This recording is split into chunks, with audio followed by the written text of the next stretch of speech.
yang tidak sarapan dari rumah, apalagi yang tidak mendapatkan uang jajan.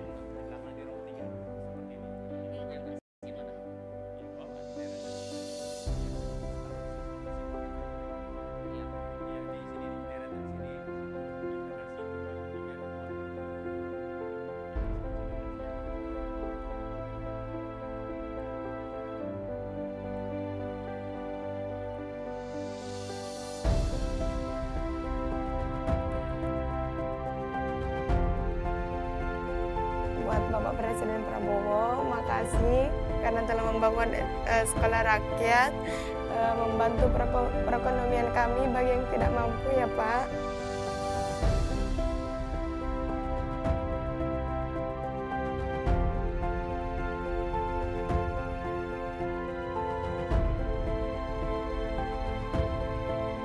Dugaan tindak pidana korupsi dalam tata kelola minyak mentah dan produk kilang.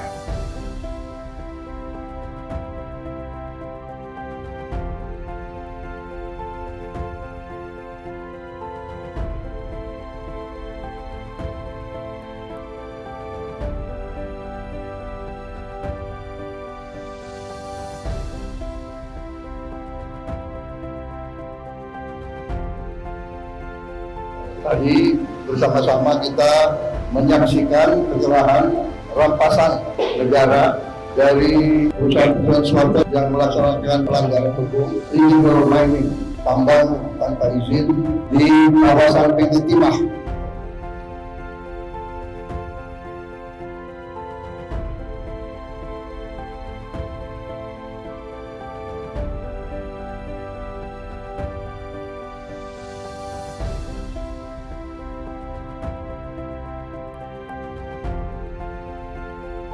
Demi rakyat, bukan demi segelintir kelompok manusia Indonesia. Hilirisasi akan kita perluas, lapangan kerja akan kita ciptakan, nilai tambah harus kita maksimalkan. Semua anak bangsa berhak maju, pendidikan dan kesehatan harus merata. Pemerataan pembangunan kita lakukan dari Sabang sampai Merauke.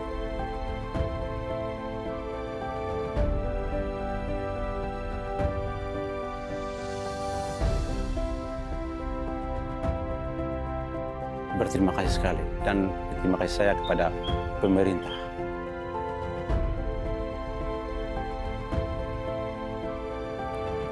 Alhamdulillah dengan adanya serat bulog sekarang udah mencapai harga 6.500 per kilogram. Itu sangat bersyukur sekali buat para petani.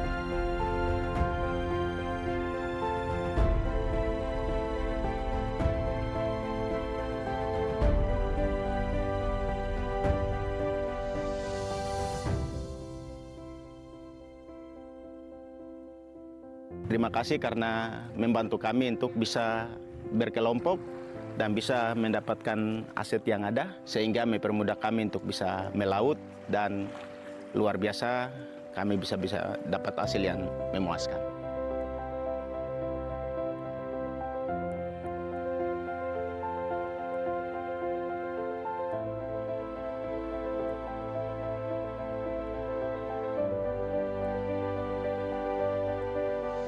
Indonesia is prepared to deploy 20,000 or even more of our sons and daughters to help secure peace in Gaza or elsewhere.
Mohon perhatian, Presiden dan Wakil Presiden Republik Indonesia memasuki ruang acara.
Bismillahirrahmanirrahim.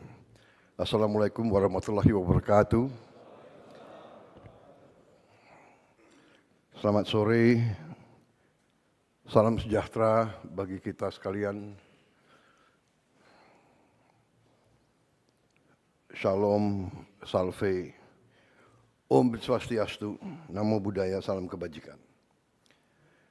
Yang saya hormati Wakil Presiden Republik Indonesia, Saudara Gibran Rakabuming Raka, para Menteri Koordinator yang saya hormati,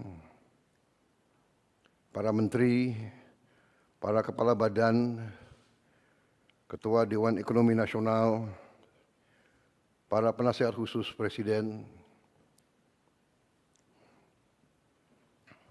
Jaksa Agung, Kepala BIN Kapolri, Panglima TNI, serta para Wakil Menteri dan Wakil Kepala Badan, seluruh anggota Kabinet Merah Putih yang saya hormati dan saya banggakan.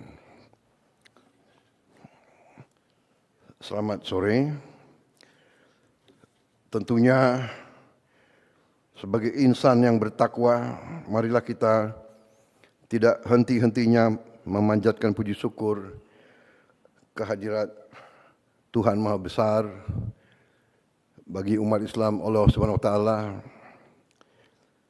yang memiliki sekalian alam. Hanya kepadanya lah kita berdoa dan hanya kepadanya lah kita memohon pertolongan. Kita bersyukur atas segala karunia, atas kesehatan dan kebaikan yang diberikan kepada bangsa kita dan kepada kita sekalian dan keluarga kita.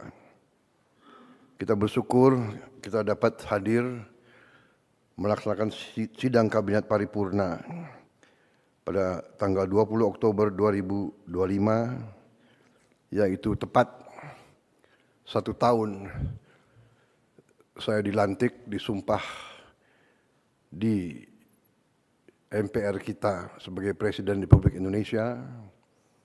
Dan karena itu saya kira saudara-saudara, tepatlah kita berkumpul untuk kita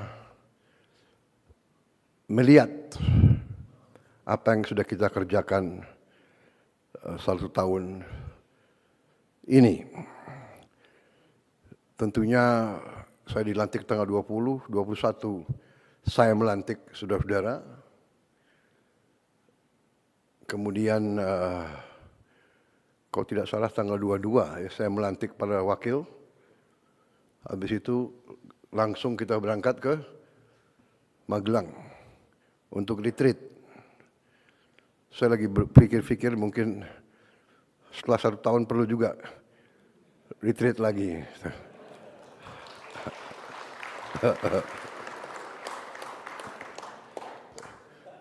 Rupanya saudara-saudara sudah nostalgia ingin tinggal di tenda. Saudara-saudara,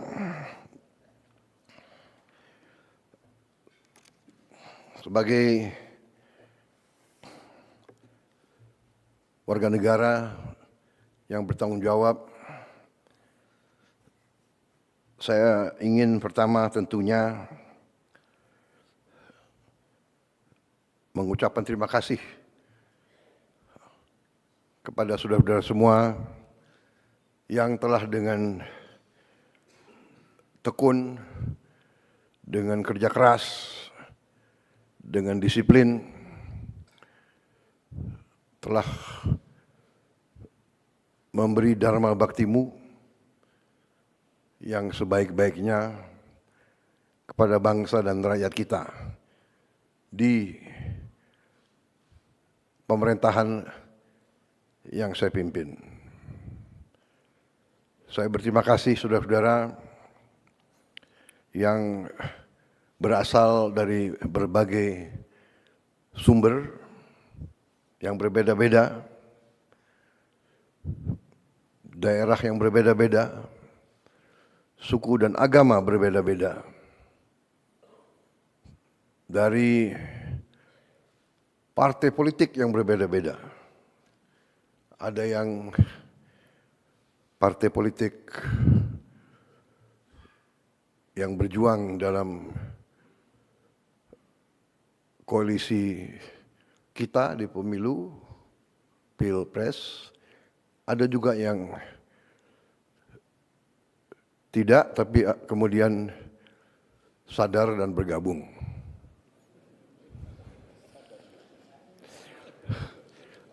Bukan sadar, tapi terpanggil. Terpanggil. Enggak, ini saya nih. Iya kan, jadi nggak apa-apa kan saya sedikit tidak terlalu serius ya. Serius tapi santai. Sersan. Serius tapi santai. Saudara-saudara, tapi intinya bahwa saya terima kasih. Saya, kalau ibarat kita adalah tim sepak bola, ya, saya boleh dianggap sebagai apa? Manager coach. Saudara adalah pemain-pemain. Saudara-saudara, ada dalam babak-babak pertama ini, awal-awal kita ada yang striker, ada yang bertahan, ya, ada yang cadangan, masih nunggu kapan diperankan secara maksimal. Walaupun saya mengerti saudara-saudara sudah mengambil inisiatif, sudah bergerak masing-masing, saya terima kasih. Tapi saya paham ada yang saya gunakan pertama-tama sebagai striker untuk merebut hasil terbaik cepat. Saudara-saudara, kita patut bersyukur bahwa kita, menurut saya, telah bekerja sangat keras. Untuk itu saya juga mohon maaf, terutama kepada keluargamu, karena saya sering menyita hari istirahatmu. Sepertinya di kabinet kita tidak ada tanggal merah. Dan saudara-saudara sigap. Setiap waktu saya panggil, saudara hadir. Sabtu, Minggu, malam-malam. Dan kadang-kadang saya telepon malam-malam sekali atau pagi-pagi sekali, saudara langsung jawab. Saya tidak mengerti, mungkin telepon di sebelah di sebelah bantal. Tapi saya terima kasih. Karena memang kalau saya lagi ingat sesuatu, saya harus hubungi segera. Ya. Takut saya lupa. Saudara-saudara, kita saya kira boleh berdiri di depan rakyat kita dengan saya kira rasa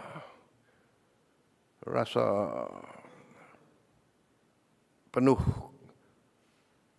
kehormatan dan kepercayaan diri. Kita telah bekerja keras, tapi kita telah menghasilkan hal-hal yang dirasakan oleh rakyat. Pertama, kita telah mencapai hal-hal yang sangat positif di bidang ekonomi. Di tengah ketidakpastian dunia, di tengah perang pecah di mana-mana, hitungan terakhir tadi malam ada 110 perang. Saat ini 110 konflik bersenjata di seluruh dunia. Di tengah kondisi seperti ini, di mana keadaan geopolitik begitu tidak menentu, geoekonomi pun tidak menentu, di mana mata rantai komoditas strategis pasti terpengaruh oleh keadaan geopolitik dunia yang tidak menentu. Energi, pangan sangat rawan terhadap ketidakpastian geopolitik dan geoekonomi ini. Alhamdulillah kita mampu menjaga pertumbuhan ekonomi masih tetap tinggi dibandingkan seluruh dunia. Kita berada di 5%. Di antara negara G20, kita salah satu yang tertinggi dalam kondisi sekarang. Ya. Kita mampu menjaga inflasi di sekitar 2%. Salah satu terendah di G20. Ini juga berkat hasil kerja keras kita semua. Kita punya teknik-teknik memantau dan mengendalikan inflasi, saya kira yang kurang diajarkan di fakultas-fakultas ekonomi dunia. Dan ini saya harus katakan salah satu teknik mengendalikan inflasi yang dirintis oleh pendahulu saya, Presiden Joko Widodo. Harus kita akui, mungkin pengalaman beliau sebagai wali kota, sehingga beliau dengan teliti bisa menemukan bagaimana memantau dan mengendalikan inflasi. Ini jangan dianggap remeh. Banyak negara yang hebat pertumbuhannya, inflasinya sangat luar biasa. Industrinya bagus, inflasinya sangat tinggi. Argentina saya kira yang begitu optimis 1-2 tahun yang lalu, kondisinya sekarang juga tidak bagus. Dan banyak negara yang inflasi masih sulit untuk dikendalikan. Defisit APBN kita jaga di bawah batas 3% dari PDB. Juga salah satu terendah di antara G20. Mungkin terendah di dunia. Indeks harga saham gabungan telah tembus 8.000. Tertinggi sepanjang sejarah Republik kita. Ini juga di luar dugaan. Ini juga saya kira akibat kerja keras para menteri-menteri di bidang ekonomi. Ya. Selalu kita ditakut-takuti bahwa indeks harga saham gabungan itu mencerminkan kepercayaan investor, kepercayaan pasar kepada kita. Ternyata kita telah mencapai tingkat yang tertinggi. Walaupun saya selalu ingatkan, kita jangan terlalu takut dengan harga-harga saham. Yang penting fundamental ekonomi kita harus kuat. Dan fundamental ekonomi setiap bangsa yang paling asasi adalah pangan dan energi dan air. Asal kita sadar ini, kita fokus ini, kita yakinkan kebijakan-kebijakan kita, menjamin kita mampu memproduksi dan distribusi pangan dengan baik, dengan efisien, energi juga demikian, mampu mengelola air, kita kuat.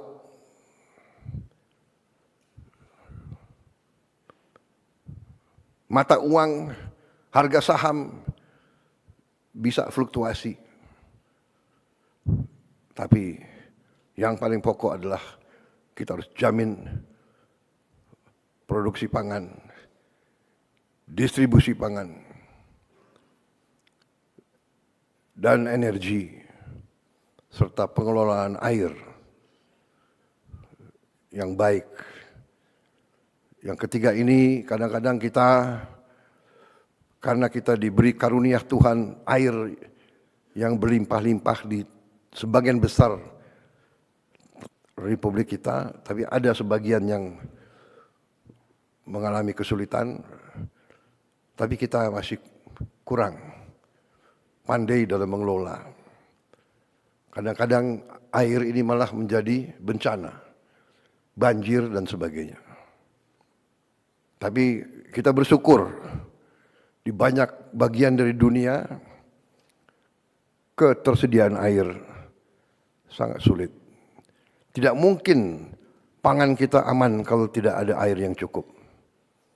Jadi ini saya kira catatan pekerjaan rumah kita ke depan. Kita harus dalami masalah air ini. Ya. Saya juga minta Menteri Dikti dan Sains coba dipelajari prodi-prodi di universitas-universitas kita, apakah cukup ya, mempelajari masalah air ini. Bagaimana mencari air, bagaimana mengelola distribusi air, bagaimana mencegah banjir. Air harus jadi sumber produktivitas, jangan menjadi sumber bencana. Saya kira sudah ratusan tahun, ribuan tahun kita pasti tahu daerah-daerah kerendahan pasti banjir kalau musim hujan, apalagi hujan yang tiba-tiba begitu padat karena program atau karena kondisi perubahan iklim. Karena itu kita harus antisipasi. Kalau tidak salah bidang air ini masih sedikit yang dipelajari di fakultas-fakultas kita. Ini tergolong mungkin hidrologi kalau tidak salah. Ya, hidrologi.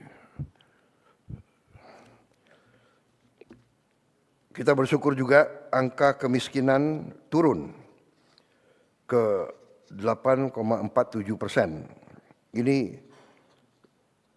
saya diberitahu di catatan oleh para pakar, ini angka terendah sepanjang sejarah Republik Indonesia. Kita bersyukur dan berterima kasih walaupun kita tidak boleh puas. Tidak boleh puas. Tingkat pengangguran terbuka juga turun ke angka 4,76%. Ini adalah terendah sejak krisis 1998. Sekali lagi, kita tidak boleh puas karena 4,76% dari 287 juta orang itu angka yang cukup besar. Dan bagi mereka yang perlu pekerjaan segera, ini sesuatu yang harus kita pikirkan dengan seksama. Kita paham bahwa tingkat pengangguran ini sangat meresahkan bagi mereka yang sangat butuh pekerjaan. Kita paham, karena itu kita bekerja keras. Tetapi ini masalah dunia, apalagi dengan perkembangan teknologi yang demikian pesat, terjadi disrupsi dalam produksi dan industri. Ini harus kita perhitungkan. Munculnya artificial intelligence, kecerdasan buatan, ini membuat sekarang faktor research, faktor penelitian lebih cepat sekali, luar biasa. Dan mungkin tidak membutuhkan terlalu banyak pekerja di bidang itu. Juga munculnya robotics, ini juga harus kita catat. Di Jerman, di pabrik Volkswagen yang biasa menggunakan 5.000, 6.000 pekerja, sekarang hanya dengan 30 orang. Sisanya robot. Ini harus kita catat. Juga terima kasih para menteri, para Menko. Untuk pertama kali dalam sejarah kita sekarang, Republik kita sekarang, pemerintah kita sekarang punya satu sistem data tunggal sosial ekonomi nasional, DT-SEN. Untuk pertama kali. Sekarang tidak ada kementerian, tidak ada lembaga yang boleh pakai datanya sendiri-sendiri. Satu data. Ini kita ingin meningkatkan ketepatan dalam aliran bantuan-bantuan sosial. Data yang keliru bisa mengakibatkan penghamburan uang. Data yang keliru bisa mengakibatkan mereka yang berhak menerima bantuan tidak menerima. Mereka yang tidak berhak menerima. Jadi ini saya kira arti strategis daripada data tunggal sosial ekonomi nasional.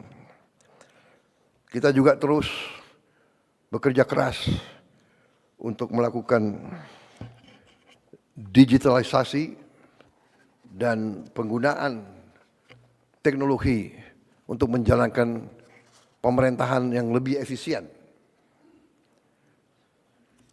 Di bidang kesehatan, pendidikan, dan kemanusiaan, hari ini program makan bergizi gratis sudah sampai pada tahap 12.508 satuan pelayanan pemenuhan gizi, SPPG ataupun unit dapur terpusat sudah mencapai 12.508 dari target kita 32.000. Dan artinya hari ini sudah 1.410.000.000 porsi MBG sudah dimasak dan dibagikan sejak tanggal 6 Januari 2025. Hari ini ada 36.700.000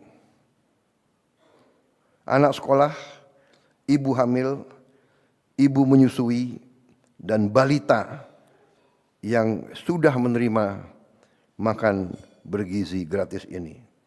36.700.000. Ini mungkin tiap hari berarti kita beri makan 6 Singapura mungkin. Ini prestasi yang dipantau banyak negara. Yang saya tahu, Presiden Brazil memberitahu kepada saya mereka butuh 11 tahun untuk mencapai 40 juta. Kita alhamdulillah dalam 1 tahun kita mencapai 36 juta. Memang Kepala BGN bekerja keras supaya pada hari ini mencapai 40 juta. Tapi saya menyampaikan jangan dipaksakan. Ojo ngoyo. Yang penting baik pelaksananya.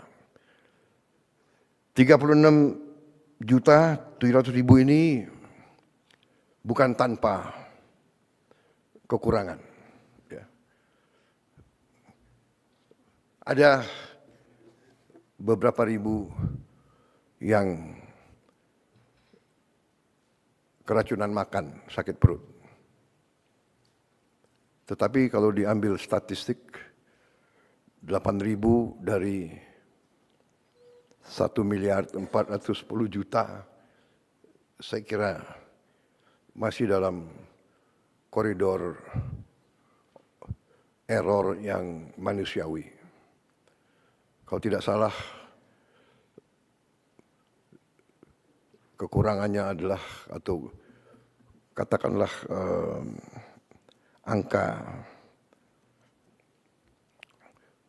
angka yang sakit itu adalah mungkin sekitar 0,0007, yang berarti 99,99% berhasil.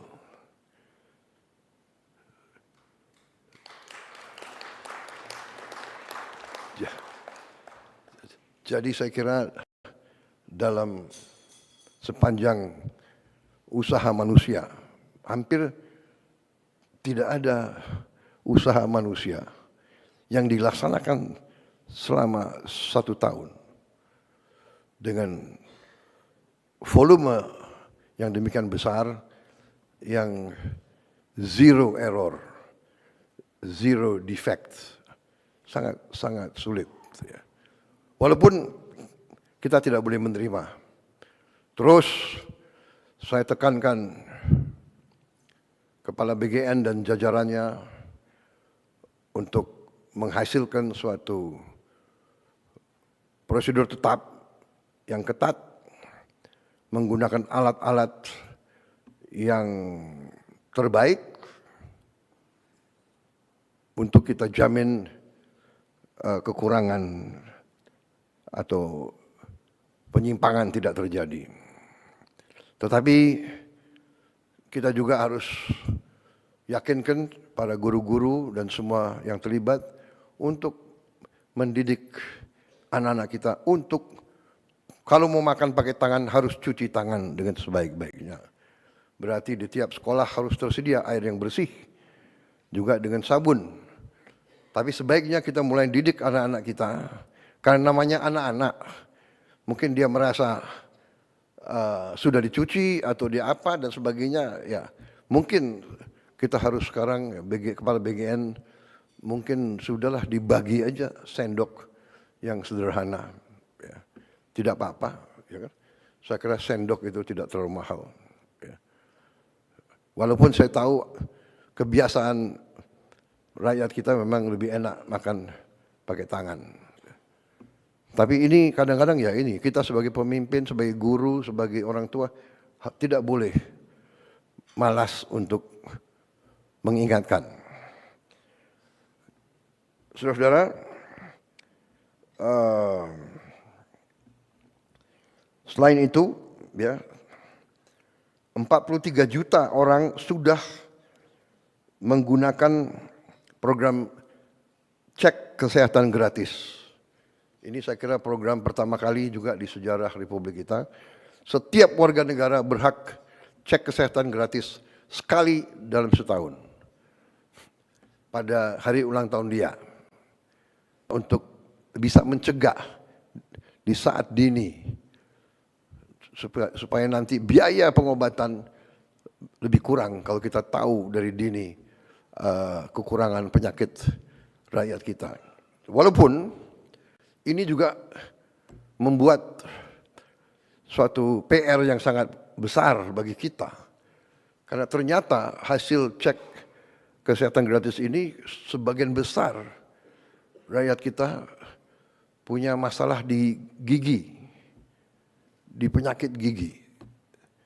Sebagian besar. Artinya bahwa sekarang ya kita harus menghasilkan dokter gigi yang cukup banyak. Padahal kita tahu dokter umum saja kita kekurangan. Kekurangan kita sangat besar. Kalau tidak salah kekurangan kita di atas 140.000 dokter. Kita kekurangan di atas 140.000 dokter. Kita juga kekurangan spesialis, juga ribuan spesialis yang kita kurang. Ini PR dan ini tidak hanya kita. Hampir semua negara yang saya kunjungi, saya minta pendapat pemerintah-pemerintah, hampir semuanya menganggap bahwa mereka kurang dokter. Dan tentunya negara yang kaya, dia bisa ambil dokter dari negara-negara yang kurang kaya. Lulusan dari mana-mana ya tergiur karena Inggris kekurangan dokter sangat banyak. Dia ambil dokter dari mana-mana. Jerman, Eropa Barat, Amerika. Dokter, perawat dia ambil dari mana-mana.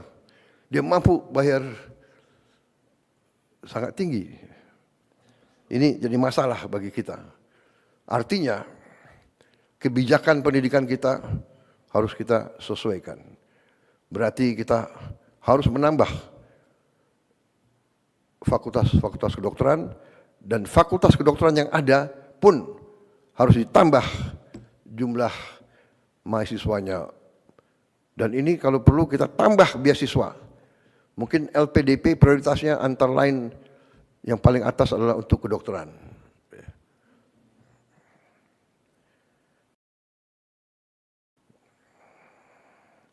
Juga kita sudah berhasil dari 500 sekolah rakyat yang kita perjuangkan sudah berdiri 166 sekolah rakyat sudah beroperasi. Ini luar biasa. Saya terima kasih kepada menteri-menteri yang terkait. Saya berharap 100 itu di pertengahan tahun 2026 ternyata saudara-saudara berhasil beroperasi justru di tahun 2025. Sekarang 15.945 siswa dan siswi dari keluarga yang paling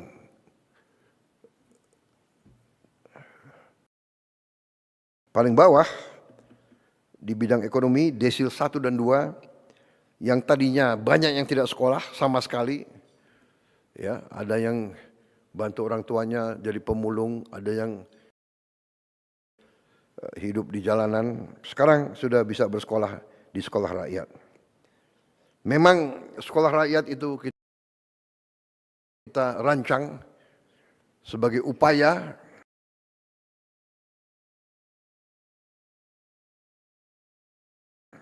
untuk memotong rantai kemiskinan. Biasanya anak orang miskin, anaknya miskin. Kita mau potong itu. Anaknya orang miskin atau cucunya orang miskin tidak perlu untuk terus miskin.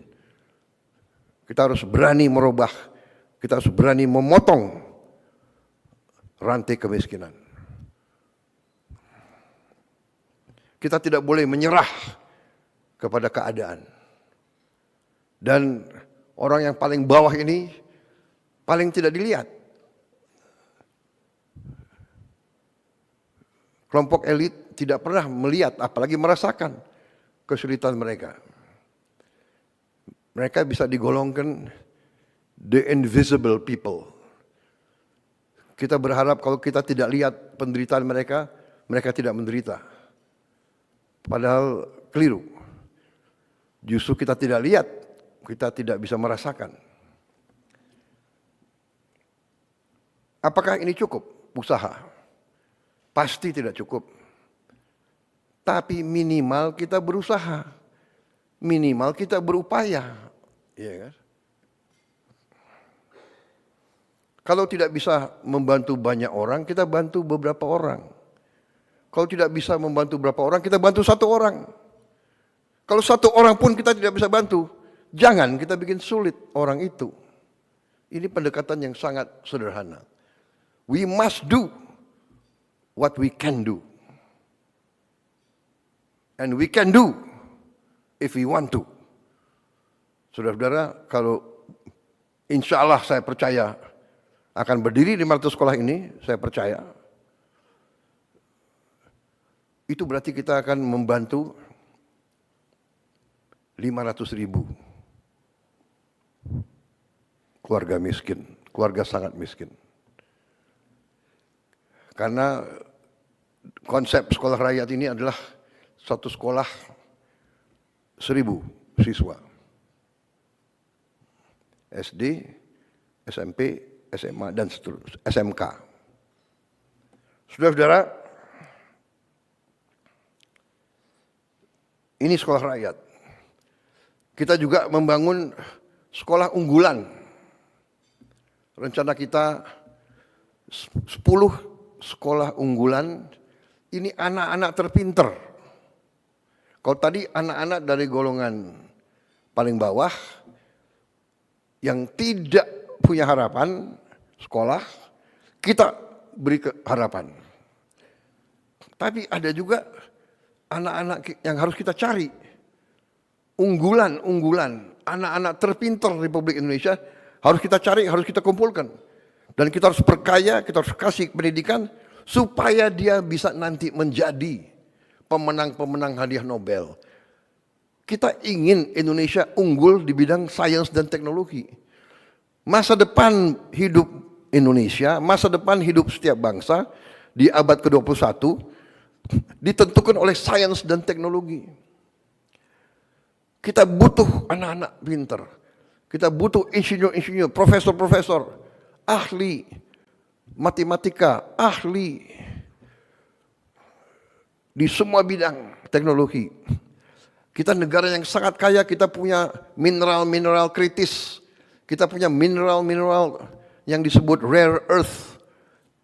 Tapi kita harus punya para ilmuwan, para scientist, para experts, pakar yang mampu mengelola kekayaan-kekayaan kita. Kita tidak boleh dibohongi lagi oleh bangsa-bangsa lain. Jadi saudara-saudara, kita bikin sekolah unggulan yang kita beri nama SMA Garuda. Dan ini rencananya 10 dan ada juga kurang lebih 14 yang sudah ada sekolah unggulan yang kita integrasikan kepada program ini. Jadi program ini asal sekolah itu yang sudah ada mau ikut, berarti ikut kurikulum, yang kurikulum itu kita pakai standar internasional, ya, IB internasional, International Baccalaureate, sistem IB. Berarti lulusan itu bisa diterima di universitas manapun di dunia yang terbaik. Kita berharap dengan program ini nanti banyak anak-anak kita bisa masuk ke sekolah terbaik di dunia. Harvard, MIT, Oxford, dan sebagainya. Sekarang itu ditangani oleh Menteri Dikti dan Wamen, Wakil Menteri Dikti, ya, Profesor Stella. Saya sendiri saya dulu di Harvard saya. Tapi hanya ke toko buku. Tapi kalian sempat ya, berapa detik terkesan. Ya. Saudara-saudara, kita sedang merenovasi 16.140 gedung SD, SMP, SMA. Ini sudah berjalan, sedang berjalan. Ini masih tidak puas sama sekali kita, karena kita punya 300.000 lebih SD, SMP, SMA, SMK, dan sekolah-sekolah lain, sederajat yang ada di pesantren-pesantren. Kalau tidak salah 330.000. Ya, Mendikdasmen ya, 330. Saudara-saudara, kita mengerti bahwa kita harus mengejar negara-negara lain. Karena itu, segala upaya kita akan lakukan untuk mengejar ini. Tadi SMA Garuda 10, kita berharap 10 tiap tahun. Dan ini kriterianya sangat tinggi, tapi tidak ada masalah, saudara-saudara, kita negara besar. Kalau tidak salah, dari statistik semua negara, populasi, ya, 1% tiap populasi diperkirakan akan memiliki IQ kecerdasan 120 ke atas. 1%. Kalau 1% dari 287 juta, itu saya kira cukup besar. Karena masuk angkatan kerja tiap tahun sekitar 5 juta, 4,8, 4,9 juta. Setengahnya katakanlah, ya, saya kira kalau 1% berarti 2,8 juta. Kita harus menjaring mereka ini. Dan jangan anggap bahwa mereka itu anak-anak orang menengah ke atas. Banyak anak orang bawah, orang miskin ternyata punya kecerdasan yang tinggi. Kita harus cari mereka. Jadi saya minta Dikdasmen, Menteri Dikdasmen dibantu oleh menteri lain, ya.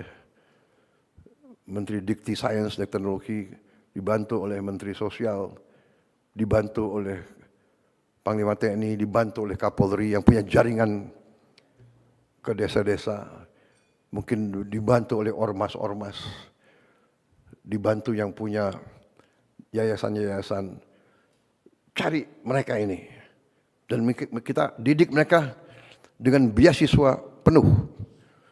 LPDP akan saya tambahkan uang-uang dari sisa efisiensi penghematan, uang-uang yang kita dapat dari koruptor-koruptor itu, sebagian besar kita investasi di LPDP. Mungkin yang 13 triliun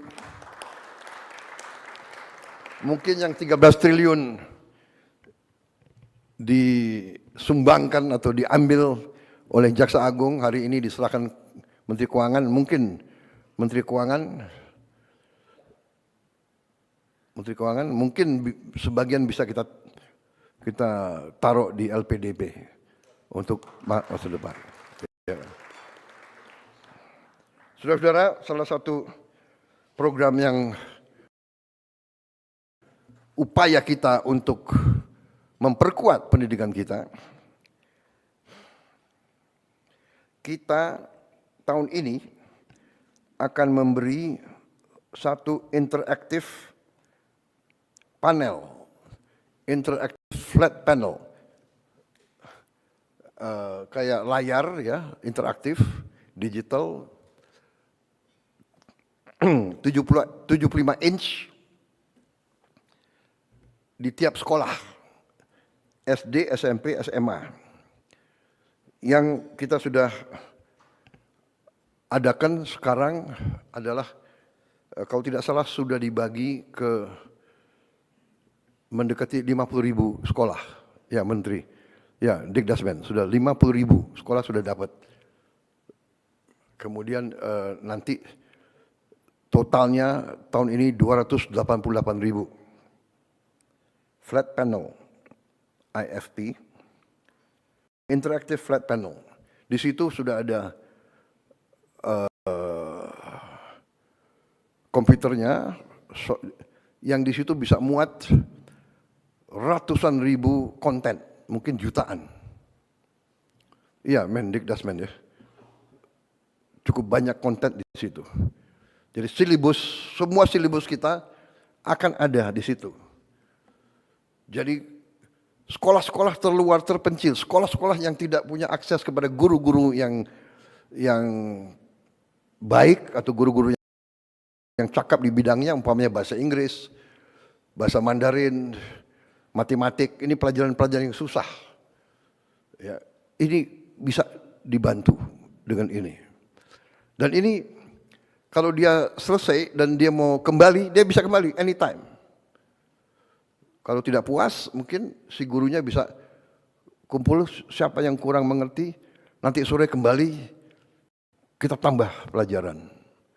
Guru-guru itu bisa dibantu. Dan juga di tempat terpusat di Jakarta, ya nanti saya mau cek Dikdasmen kemajuannya di mana, kita akan bikin studio. Di studio ini, guru-guru terbaik akan mengajar. Dan pelajaran dia bisa diterima di seluruh pelosok Indonesia. Jadi semua sekolah akan dapat akses kepada guru yang paling baik. Di bidang-bidang yang sulit. Yang sangat sulit selalu adalah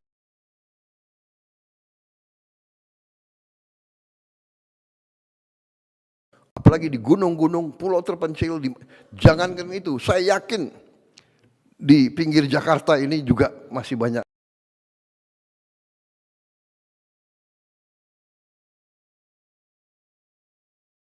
yang tidak punya guru-guru yang menguasai pelajaran-pelajaran yang susah. Sekarang dari tempat studio yang terpusat bisa ngajar, bisa diterima oleh 330.000 sekolah. Yang sulit dapat internet, wifi, sekarang sudah ada teknologi sangat murah, bisa kita pasang di tiap sekolah.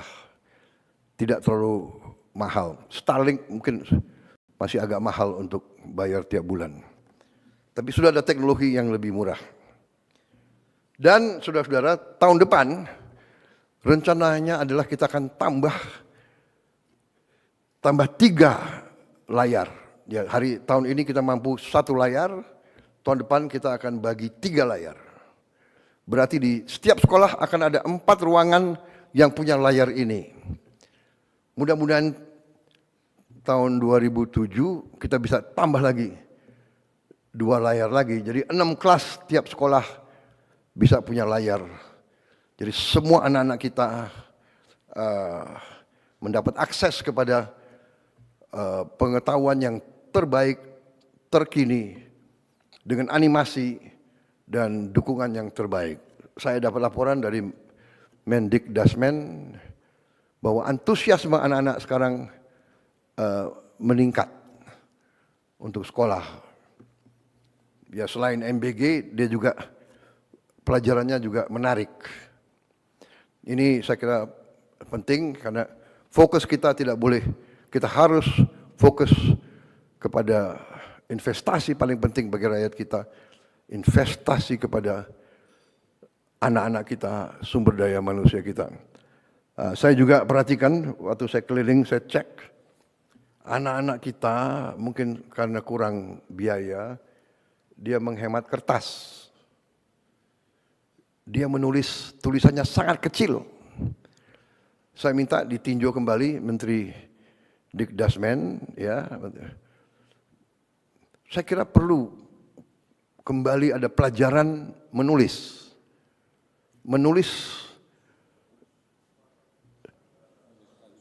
Menulis dengan baik, menulis halus dan menulis, tapi sebetulnya tulisannya harus besar. Ya, Menteri Keuangan kalau perlu kita bagi buku-buku sekolah yang besar-besar, tulisannya harus besar, anak-anak harus dididik nulis besar. Saya khawatir kalau dia nulisnya sangat kecil, ujungnya nanti dia harus pakai kacamata semua. Ini masalah kecil tapi mendasar. Ya.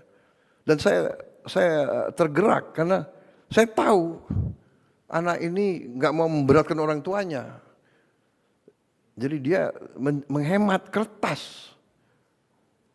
Can you imagine? Ya, jadi saudara-saudara, hal-hal seperti ini. Yang terakhir, ini masih dalam konsep rencana. Ada yang mengatakan, ya sekarang ada sekolah rakyat untuk desil 1-2. Bagaimana untuk desil 3-4-5? Ya mereka tidak miskin ekstrem, tapi mereka juga susah. Mereka harus dapat akses kepada pendidikan yang seperti ini. Sedang saya susun, saya minta Dikti sama Dikdasmen, mungkin dibantu oleh kementerian lain juga, menyusun suatu satgas khusus untuk mempelajari kita membangun sekolah terintegrasi di setiap kecamatan. Berarti kita mungkin harus bangun 7.000 sekolah terintegrasi ini. Maksudnya, sekarang SD, SMP, SMA atau SMK terpisah. Padahal ada fenomena karena mungkin angka kelahiran kita menurun, banyak SD kita kosong. Ada gurunya 6, muridnya hanya 4, 5. Jadi ini tidak efisien. Mungkin kita konsolidasikan, tapi di kecamatan ada suatu sekolah yang fasilitasnya sangat baik. Tiap sekolah terintegrasi harus punya laboratorium yang cukup bagus. Laboratorium matematik, kimia, biologi, laboratorium bahasa. Bahasa sangat penting. Lapangan kerja. Orang Filipina banyak diterima di mana-mana karena dia bisa bahasa Inggris. Kita diminta. Jutaan tenaga kita diminta. Di Eropa minta pekerja hotel, kafe, restoran. Dia minta 1 juta tiap tahun. Kepala-kepala negara, pemerintah dari Eropa nanya ke saya, can you send? Hotel-hotel dia sekarang nggak ada yang kerja. Restoran-restoran kewalahan. Rakyat mereka tidak mau kerja sebagai pelayan. Dan mereka terkesan katanya orang Indonesia ramah-ramah. Ya, berarti kita harus didik mereka bahasa. Ada yang bahasa Inggris, mungkin paling banyak di Eropa. Mungkin juga kita didik bahasa Arab, bahasa Mandarin, bahasa Jepang, bahasa Korea. Juga kita diminta perawat untuk rumah sakit dan untuk caregiver. Untuk orang tua di sana nggak ada yang mau jadi perawat dan caregiver, karena caregiver dan perawat itu pekerjaan yang berat, fisik juga berat, berdiri dari tempat tidur ke tempat tidur, urusan dengan orang sakit, berbahaya itu. Di rumah sakit pusat daripada bakteri dan virus, dia harus berani, dia harus mandiin. Bayangkan ini pekerjaan, rakyat kita terkenal tabah dan sopan dan ramah. Mereka minta. Jadi ini harus kita siapkan ke situ. Karena tadi kita sadar lapangan kerja yang kita butuh. Jadi sekolah terintegrasi ini belum boleh saya gunakan sebagai prestasi. Ini baru embrio konsep. Ya. Tapi sekolah-sekolah ini saya kira sudah saatnya kita pikirkan. Jadi fasilitas sekolah rakyat dikurangi berasrama. Kenapa anak yang paling bawah ini kita taruh di asrama? Supaya keluar dari lingkungan kemiskinan. Jadi dia punya kepercayaan diri. Ya, kan? Ya paling banyak yang ingin ketemu orang tuanya, nggak apa-apa. Orang tua datang, dia juga pulang tiap akhir pekan. Tapi dia keluar sementara 5-6 hari dari lingkungan kemiskinan. Tapi yang sekolah ini, dia pulang pergi, dia tidak berasrama. Artinya apa? Kita harus berani sekarang siapkan bus-bus antar jemput untuk anak-anak sekolah itu. Tapi ini saya kira jalan keluar, dan ini nanti saya minta Dikdasmen dibantu Sains ya, dan dibantu menteri-menteri lain dalami ini, susun, dan kita mulai kerja. Mungkin 2026 sudah ada sebagian sekolah-sekolah terintegrasi ini. Jadi sekolah rakyat untuk yang paling bawah, sekolah terintegrasi untuk yang menengah, sekolah unggulan untuk yang terpinter. Belum tentu yang terpinter dari kelas atas. Dari manapun kita cari yang terpinter. Saudara-saudara, itu di bidang kesehatan, pendidikan, dan kemanusiaan. Masih ada tunjangan guru kita tingkatkan dan kirim langsung dari pusat ke penerima. Tidak lewat jalur-jalur lain yang biasanya tertahan di sini berapa hari, di sini berapa minggu, sekarang langsung. Juga kita teruskan 1.044.174 mahasiswa mendapat beasiswa KIP kuliah. Dan juga kita berterima kasih, mengucapkan selamat untuk pertama kalinya Universitas Indonesia tembus top 200 QS ranking universitas. Top 200. Tapi Menteri Dikti, Sains, Wamen, saya minta top 100. Ya. Bisa? Bisa? Oh.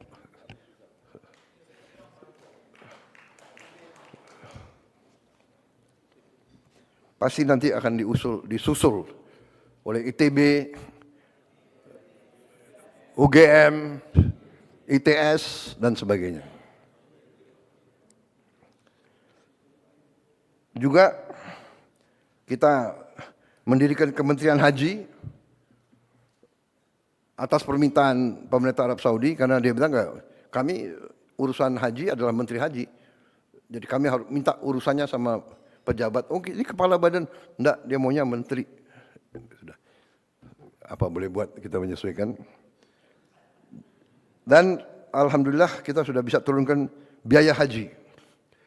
Dan saya minta terus Menteri Haji, dia tidak hadir karena dia berada sekarang di Arab Saudi, berurusan sama mereka. Saya minta biaya haji harus terus turun. Ya.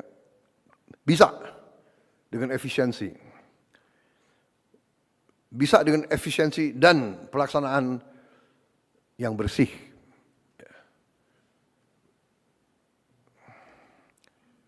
Waktu tunggu haji juga bisa dipercepat dari tunggu 40 tahun, sekarang bisa hampir setengah kita potong, tunggu 26 tahun. Tapi itu masih lama juga. Kita berusaha untuk memotong lebih. Tapi alhamdulillah pemerintah Arab Saudi untuk pertama kali dalam sejarah setuju pembangunan kampung Indonesia di kota Mekah. Jadi pemerintah Arab Saudi akhirnya saya datangi beberapa kali, saya lobby terus, mungkin beliau kasihan sama kita. Untuk pertama kali dalam sejarah diizinkan negara asing memiliki lahan, memiliki tanah di kota suci. Dirubah undang-undangnya khusus untuk kita. Kita negara pertama. Ya sesudah kita terserah yang lain menyusul ya. Tapi ini luar biasa ya. Kita ditawarin kalau tidak salah ada berapa puluh lahan. Mudah-mudahan kita dapat lahan. Kalau tidak salah ada berapa lahan yang tidak terlalu jauh dari Masjidil Haram. Ada yang nyambung langsung. Ya mudah-mudahan Menteri Agama sudah rintis dan sudah lihat terus. Nanti saya serahkan saja. Dan Kepala Danantara yang juga merintis. Beliau bolak-balik ke situ sampai kepalanya botak. Tapi alhamdulillah prestasi, mudah-mudahan tidak berapa lama lagi kita akan punya kampung haji sendiri. Saudara-saudara. Berarti nanti fasilitasnya kita atur sendiri, ya. Makan semuanya kita atur supaya tidak ada lagi kekurangan atau penyimpangan atau kekecewaan daripada jemaah haji kita. Ini saya kira terobosan luar biasa ya.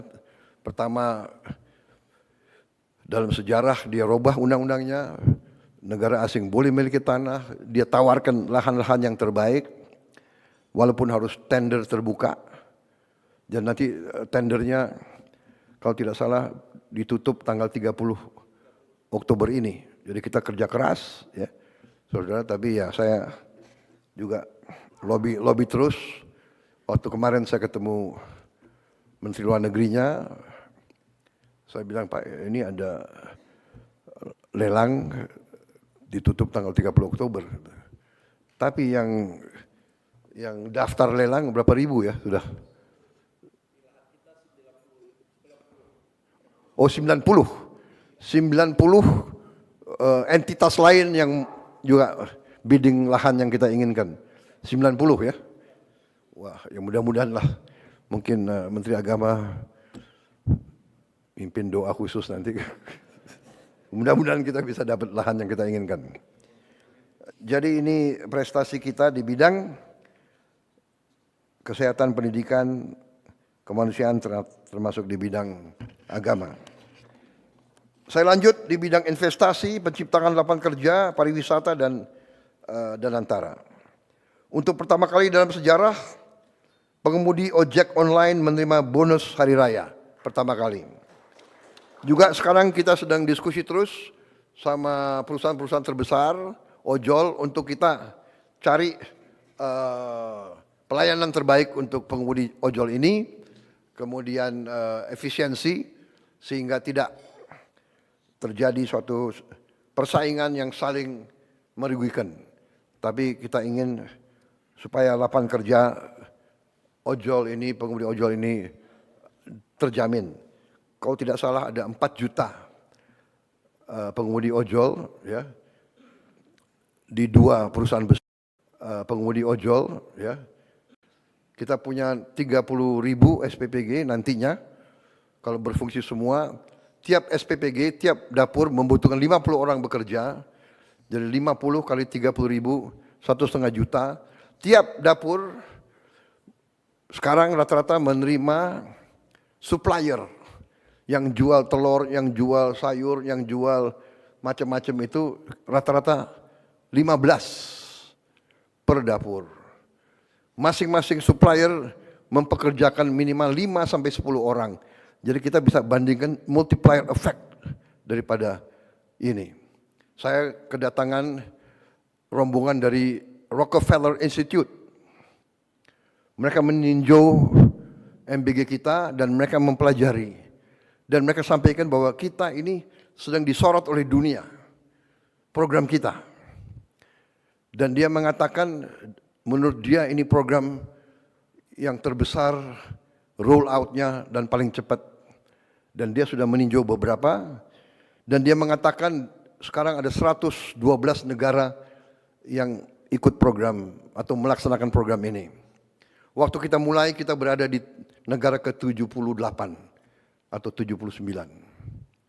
Sekarang sudah tambah lagi sekian puluh negara yang merasakan pentingnya MBG ini. Dan dia katakan $1 yang dikucurkan untuk program MBG ini, returnnya, dampaknya itu, returnnya itu, hitungan mereka antara 5 kali, $5 sampai nanti di ujungnya $37. Anda bisa bayangkan, 5 kali menurut dia minimal dampak ekonominya. Jadi kalau kita tahun depan akan turunkan 330 triliun untuk MBG ini, yang artinya itu $20 miliar, kalau 5 kali itu arti ada $100 miliar beredar di desa, di kecamatan, di kabupaten. Jadi untuk pertama kali dalam sejarah Indonesia, uang yang disedot dari daerah ke pusat dan banyak di pusat lari ke luar negeri, kita balikan. Sekarang uang itu kita gelontorkan di desa-desa, di kecamatan, di kabupaten. Dan ini menurut para ahli, bukan dari saya, Anda bisa cek Rockefeller Institute. Kalau nggak salah itu senior vice presidentnya Mr. Roy Cohen kalau tidak salah, atau Roy Steiner. Maaf kalau saya lupa, maklum baru saja menginjak usia 74 tahun.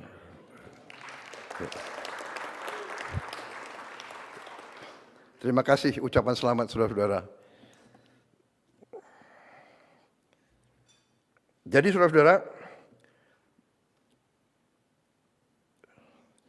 juga pelaksanaan MBG kita menggunakan mitra 18.895 UMKM koperasi BUMDes yang jadi bagian dari ekosistem MBG. Juga sesuatu yang menggembirakan, realisasi investasi kita. Januari sampai September 2025 adalah 1,434 triliun rupiah. Naik 13,7% dari periode yang sama di tahun 2024 dan menghasilkan lapangan kerja 346 lapangan kerja baru. Jadi target investasi tercapai bulan September yang lalu. Ini saya kira suatu prestasi, juga menunjukkan bahwa iklim investasi kita masih diminati oleh banyak negara. Saudara-saudara, kita juga menggelontorkan program magang. 100.000 lulusan S1 akan magang dengan upah yang ditanggung oleh pemerintah, dengan penghasilan, dengan kriteria upah UMR yang ditanggung pemerintah. Juga di bidang pariwisata, untuk pertama kali dalam sejarah kita berhasil mendatangkan suatu guide atau suatu penilaian dari Michelin. Michelin ini sangat terkenal dan ternyata 33 hotel dan resort kita sudah mendapat bintang Michelin, 1 bintang minimal. Ini sangat penting di bidang pariwisata. Berarti kelas kita adalah kelas teratas di dunia dengan penghargaan dari Michelin itu. Jumlah wisatawan kita 1 tahun terakhir naik 12% menjadi 14,8 juta kunjungan. Saya kira ini perlu juga kita bangga. Kemudian kita tahun ini saya kira salah satu prestasi kita membentuk Sovereign Wealth Fund, dana investasi yang kita beri nama Danantara Indonesia. Ya. Danantara singkatan dari Daya Anagata Nusantara. Daya, energi, kekuatan, Anagata masa depan, berarti Danantara artinya kekuatan masa depan Nusantara. Yang kita fokuskan di situ sudah kita kumpulkan semua aset milik negara yang nilainya adalah 1.060 miliar dolar. Jadi 1 triliun US dollar akhirnya menjadi Sovereign Wealth Fund terbesar kelima atau keenam di dunia. Ini saya kira menjadikan kita punya kekuatan. Tadinya sendiri-sendiri, sekarang kita punya kekuatan. Contoh, sekarang dan antara proyek dia antara lain yang pertama adalah akan segera mulai membangun 34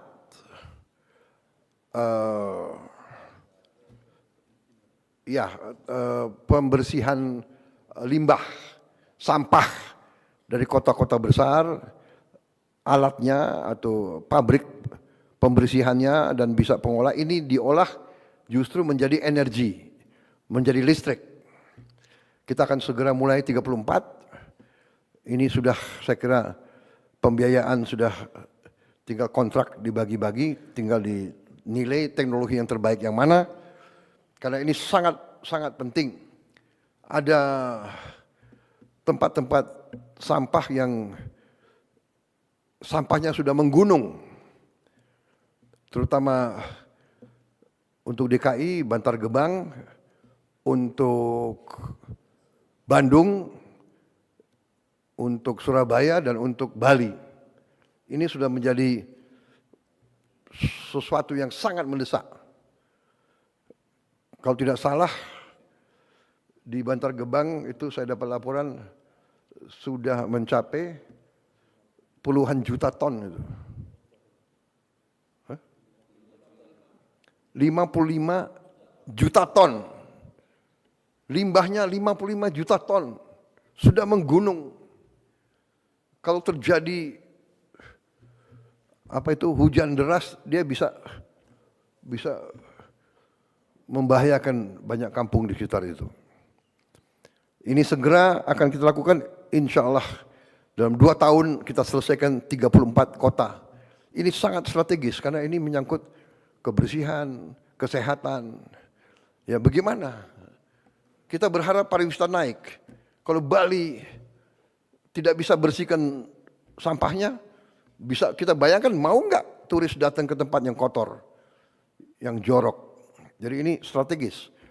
Terima kasih Danantara, segera dilaksanakan. Kemudian hilirisasi. Kita sekarang akan segera mulai membangun pabrik baterai terbesar di Indonesia, nilainya 100 triliun. Ini kerjasama antara salah satu perusahaan baterai terbesar di dunia, CATL dan Antam. Di bidang UMKM, kita sudah ampuni hutang-hutang lama untuk para petani dan nelayan, sehingga kurang lebih 67.000 pelaku UMKM, petani nelayan sekarang bisa lagi mendapat akses modal ke perbankan. Kita juga sudah bentuk 81.613 koperasi desa dan kelurahan di seluruh Indonesia. Sudah terbentuk, kurang lebih 100 sudah beroperasi, kemudian kurang lebih 1.000 sudah groundbreaking pembangunan gudang. kita berharap awal tahun 26, sekitar Maret tahun 2026, 80 sekian ribu sudah akan beroperasi. Ya. Banyak orang tidak percaya, tapi kita selalu akan buktikan dengan bukti. Ya, pemerintah kita adalah evidence based. Dulu waktu saya lancarkan program MBG, banyak yang mentertawakan saya, menyinyir, dan sampai sekarang ada yang mengatakan bahwa MBG ini tidak berguna atau membahayakan. Tapi kita buktikan dengan evidence, dengan bukti. Dan tadi 99,99 angka keberhasilan saya kira cukup bagus itu. Dan di mana-mana anak-anak yang bicara, di mana-mana. Kita juga sekarang di bidang pangan, ini salah satu prestasi kita yang sangat melegakan kita. Saya memberi waktu 4 tahun untuk kita kembali swasembada. Ternyata tim pangan kita berhasil insya Allah swasembada dalam 1 tahun. Saudara-saudara, kita berada di bulan Oktober. Sekarang ini kita punya produksi nasional Januari-Oktober mencapai 31.038.157 ton. Ini adalah produksi tertinggi sepanjang sejarah Republik Indonesia. Jadi ya boleh kita tegakkan kepala kita dengan penuh kehormatan. Ya. Saya kasih target 4 tahun, mereka hasilkan dalam 1 tahun. Kita juga sekarang cadangan beras pemerintah di gudang Bulog mencapai 4,2 juta ton di bulan Juni 2025, juga tertinggi sepanjang sejarah NKRI. Kemudian nilai tukar petani melonjak ke angka 123, tertinggi sepanjang sejarah NKRI. Kemudian harga beli gabah kita naikkan ke rupiah 6.500 per kilogram, dan kita telah tegas menindak perusahaan-perusahaan yang nakal, yang main-main dengan harga ini dan menipu rakyat. Beras subsidi ditempel, dijual dengan harga premium. Ini kita tindak keras. Kita juga sekarang ya berhasil pupuk langsung dari pabrik ke petani. Kita hapus 145 aturan, regulasi tentang distribusi pupuk kita hapus. Jadi tanda tangan kita kurangi. Ya, ini tanda tangan ini adalah sumber masalah. Jadi ini kita ringkaskan semua. Kemudian sekarang sudah kita mulai 225.000 hektar cetak sawah baru. Ini untuk mengatasi bahwa hampir 100.000 hektar sawah kita tiap tahun hilang. Kan dirubah peruntukan. Dibeli, dijadikan real estate, dijadikan pabrik, kita butuh memang. Tapi akhirnya dari mana kita mau amankan pangan kalau sawah-sawah yang subur hilang? Kita segera harus mencetak. Dan alhamdulillah kita sudah mulai, mudah-mudahan akhir tahun depan kita lebih aman lagi. Kalau tidak salah sasaran kita akhir tahun depan 480.000 hektar sawah baru. Sawah lama pun kita intensifikasi dengan pompanisasi sehingga produksi kita bisa tadi melonjak luar biasa. Pupuk lancar, benih lancar, air lancar dengan intervensi kita. Kemudian kita amankan semua ekosistem produksi beras. Saudara-saudara, kita juga akan, sekarang masalahnya adalah kita kekurangan gudang. Kita sudah siapkan dananya, Bulog akan mendapat bangun gudang, 100 gudang dalam waktu yang sesingkat-singkatnya. Kemudian kita sudah mulai bangun 100 kampung nelayan yang kita akan bangun akhir 26 akan menjadi 1.100, dan ini juga selama 80 tahun kita berdiri belum pernah ada yang intervensi untuk memperbaiki kehidupan nelayan-nelayan kita. Sekarang kita akan melaksanakan program itu, di mana dari pilot project yang sudah dilaksanakan di Merauke, ternyata penghasilan nelayan akibat program desa nelayan ini naik 100%. Naik 100%. Jadi ini luar biasa ini. Karena tadinya dia nggak punya es. Hal yang paling dasar tidak punya es, karena nggak ada pabrik es di tempat-tempat terpencil. Bagaimana dia mau pelihara ikan dia melaut satu hari kembali, ya ikannya sudah tidak bagus. Sekarang tiap desa nelayan akan ada produksi es, akan ada cold storage, gudang, dan fasilitas-fasilitas lain. Kita juga sekarang sudah punya program, kita lagi membangun 1.582 kapal nelayan modern.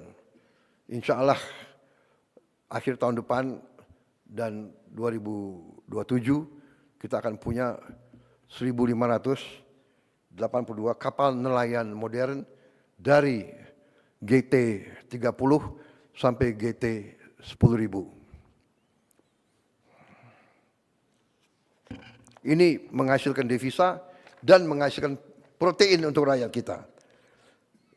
Capaian di bidang hukum dan pemberantasan korupsi. Gaji hakim tingkat yang paling rendah kita naikin 280%. Dan ini akan kita terus pemantau. Kita minta hakim-hakim kita hidupnya baik, kualitas hidupnya baik, hidup terhormat, supaya dia tidak bisa disogok. Hakim-hakim kita tidak boleh dibeli oleh siapapun. Itu tujuan kita. Jadi saudara-saudara, bukan kita mau menganakmaskan siapapun, tapi ini sangat penting. Ya, dia tidak boleh bisa dibeli karena dia menangani kadang-kadang kasus triliunan. Tadi bukti, hari ini kita berhasil mendapat 13 triliun dari 17 triliun yang diputuskan oleh pengadilan. Jadi hakim-hakimnya itu menurut saya punya hati nurani, keberanian, dia putuskan, akhirnya kita selamatkan 17 triliun uang rakyat. Bayangkan dia nangani kasus 17 triliun, dia tidak punya rumah dinas. Saya dapat laporan bahwa sekian ribu hakim-hakim tidak punya rumah dinas. Dia harus kontrak. Banyak hakim-hakim kita harus kontrak. Ini kita perbaiki. Kemudian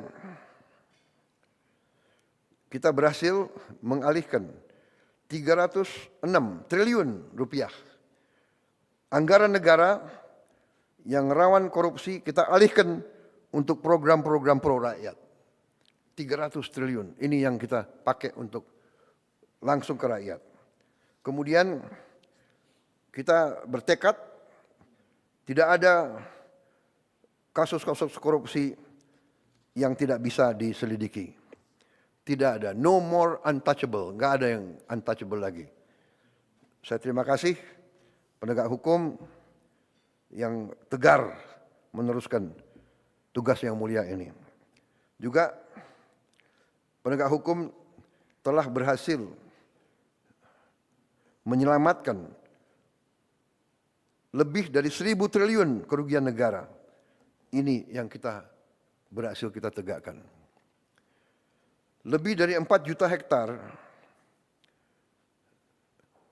kebun kelapa sawit dalam kawasan hutan yang melanggar undang-undang dan melanggar hukum, ini kita kuasai kembali oleh rakyat, oleh negara. Juga lebih dari 100 triliun kerugian dari tambang ilegal berhasil kita hentikan. terutama kemarin dari Bangka Belitung, kita tutup, sampan pun tidak bisa keluar membawa hasil selundupan. Saya dilaporkan yang terakhir itu satu sampan, isinya timah, berhasil ditangkap oleh Angkatan Laut kita. Ini kita hentikan, dan ini kita menyelamatkan kurang lebih 45 triliun satu tahun. Mungkin ada, nggak tahu, pihak-pihak yang teriak-teriak, tapi sudahlah. Pihak-pihak itu pihak-pihak yang salah. Pihak-pihak yang melanggar hukum, pihak-pihak yang mencuri dari rakyat Indonesia. Yang mengakibatkan kita masih banyak orang miskin, karena kekayaan kita banyak dicuri.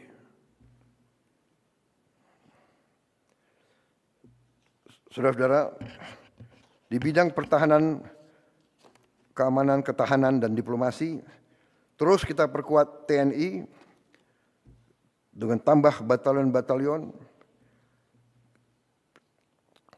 Kita tidak mau mengganggu siapapun. Tugas kita, tugas TNI hanya mempertahankan kedaulatan Indonesia. Tapi kita tidak boleh lugu, kita tidak boleh lengah. Tadi saya katakan ada 110 perang yang berlanjut, padahal anggota PBB ya sekitar 200. Bayangkan 110 konflik. Ya, mudah-mudahan kita bisa ikut berperan di bidang penyelesaian Gaza. Saya sudah perintahkan TNI siap untuk ngirim 20.000. Saya kira juga sudah ada kontak sama beberapa negara menanyakan kesiapan kita. Ya. Kita siap untuk mendukung upaya perdamaian di Timur Tengah. Dan bila perlu di tempat lain. Kita juga sudah mulai persiapan untuk membangun 535 km panjang tanggul laut di pantai utara Jawa. Ini untuk menyelamatkan 50 juta penduduk.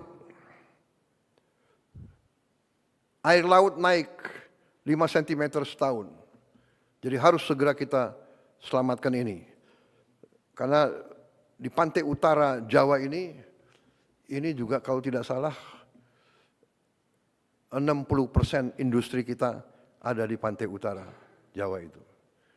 Dan puluhan ribu hektar sawah-sawah yang subur juga di situ. Harus kita selamatkan. Saudara-saudara, saya kira itu capaian-capaian yang saya sampaikan. Dan ini menunjukkan, saudara-saudara, bahwa kita berada di jalan yang benar.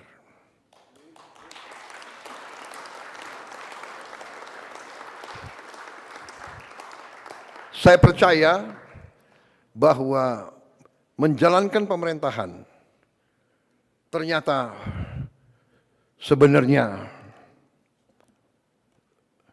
tidak terlalu rumit. Pertama, awalnya harus dari niat. Niat kita harus baik. Niat kita sungguh-sungguh untuk menjalankan amanat dari rakyat. Kita harus berpijak dari awal seperti itu. Kita diberi kekuasaan oleh rakyat untuk melindungi rakyat dari semua bahaya. Bahaya kemiskinan, bahaya kelaparan, bahaya penyakit, bahaya ancaman dari badai, dari bencana, ancaman dari kerusuhan, ancaman dari serangan dari pihak luar. Serangan bisa berupa fisik, bisa berupa non-fisik. Saudara-saudara, saya beri contoh dari 2 pulau Bangka Belitung, kita hilang 45 triliun tiap tahun selama sekian puluh tahun. Apakah itu bukan sebuah serangan? 45 triliun kali 10 tahun aja 450 triliun. Kali 20 tahun 900 triliun. Apa yang kita bisa bangun dengan 900 triliun? Saudara-saudara, belum merupakan prestasi, tapi sudah kita mulai rintis, kita akan punya mobil buatan Indonesia dalam 3 tahun yang akan datang.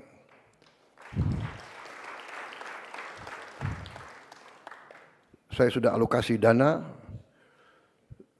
sudah kita siapkan lahan untuk pabrik-pabriknya, sedang bekerja sekarang tim. Kita sudah menghasilkan Jeep buatan Indonesia.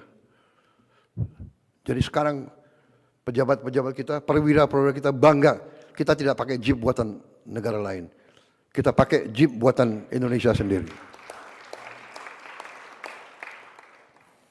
Komandan-komandan pasukan kita, kalau naik kendaraan, mimpin pasukannya dia bangga, dia pakai Jeep buatan Indonesia. Presidenmu pakai Jeep buatan Indonesia. Kemarin saya berangkat, saya pergi, saya mau incognito, jadi saya nggak mau pakai, saya pakai mobil biasa, tapi saya pakai Alphard. Udah lama saya nggak menikmati Alphard. Enak juga ini ya. Tapi, Prabowo, ingat, kamu presiden di Indonesia, harus beri contoh. Ya sudah, pakai Maung terus. Dan sebentar lagi, saudara-saudara semua harus pakai Maung. Saya nggak mau tahu tuh.